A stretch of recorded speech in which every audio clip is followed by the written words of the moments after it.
eating healthy, exercising at home, learning a new hobby. No. Hi everyone. So 5 ways to live in lockdown. I think it's the 10th day into lockdown when I'm shooting this video, and I know it's pretty difficult to stay in confinement, especially if you're a social butterfly, and also if you're someone who overthinks a lot, because for the former it can be more about restlessness, and for the later it can be about having to live with your own thoughts like for a long period of time, both of which are not healthy, right? So for this vlog of mine, I just got this urge to share the ways I have been living in lockdown and which have been helping me get through the lockdown without losing it all. It's going to be a very long chat, so I hope you don't get bored.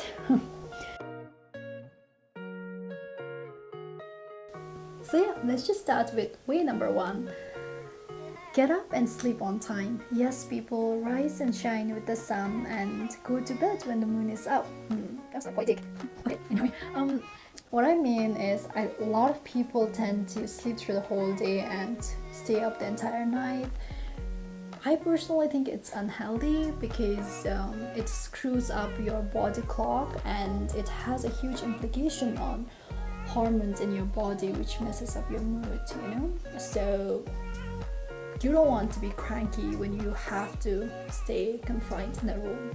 So I would personally recommend you sleep on time and get up on time, so that way when you wake up you are in a much better mood. That brings me to my second point, that is, get yourself a daily routine. Us humans are habitual in nature, and we do really well with routines. Like, think about it this way. When we were in high school or in university, we had about 6 to 7 classes a day. So every day we would go to school, attend few classes, break for lunch, attend few classes, come home and do the same thing the next day. Within a blink of an eye, 13 years passed. Like that. You know, so that's what a routine can do to you, and this lockdown is more about getting through it than about making it productive. So get yourself a routine and we can make through this 21 days or even months. Point number 3, I still want to continue talking about routine, but from a perspective of not having to make it all about productivity, you know.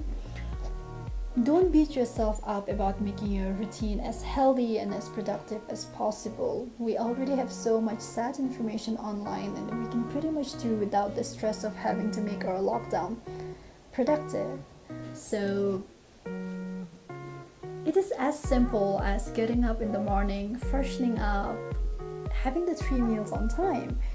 Trust me, if you just get those done, you will only have few hours in between which you can use to watch a movie, catch up with one friend every single day, read if you're a reader, or play a game online. Just don't make it about slumping on bed the whole day and being glued to your phone or laptop. I assure you, if you have a routine, your day will just pass by without you noticing it, and it wouldn't also cost you as much mobile data, you know? Way number 4 is going to be about going for a walk. Now this is going to be a new addition to my list once we are allowed to move out during our permitted time. Now I don't want to make my living in lockdown all about eating healthy, exercising at home, learning a new hobby. No judgment to people who are doing it, but that's just not me, you know, and that's just not me. And I don't want to beat myself up about it, you know, and I want to be okay with it. At the same time, I have to be realistic about not getting out of this lockdown with a lifestyle disease. So I somehow have to incorporate physical activity somewhere, you know. And I have always loved going for long walks because my job demands me to be in front of a laptop, online, and with my phone in hand all the time. So when I go for a walk, I feel like it's an escape from that world, and it really helps improve my mood. So when I return home, I'm less irritable, and I also found that I'm able to cope with my colleagues better, because when you live in confinement, for quite a long time, you'll end up snapping at people a lot. I don't know, or it's just me. So yeah, maybe you could also consider going for a walk, preferably by leaving your phone home. And last and most important way or tip I have for you, and that I've been following, is limit your exposure to information online. Now, all the information that's out there right now is not good news.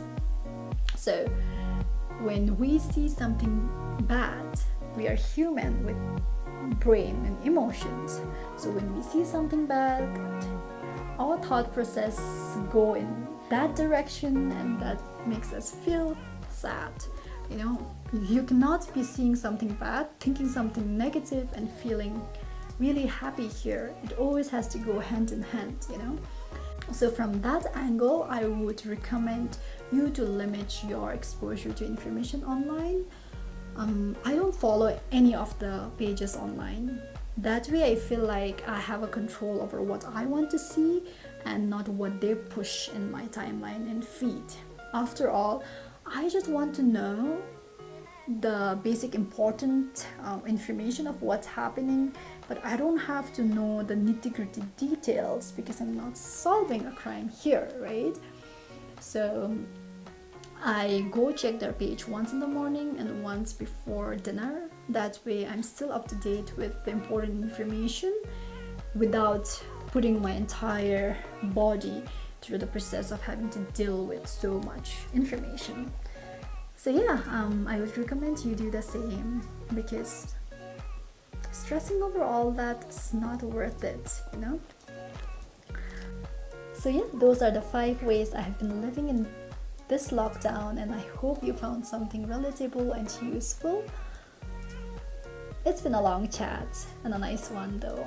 Until then, stay home, stay safe, and I shall see you guys in more similar videos from home until the lockdown. Ta-da!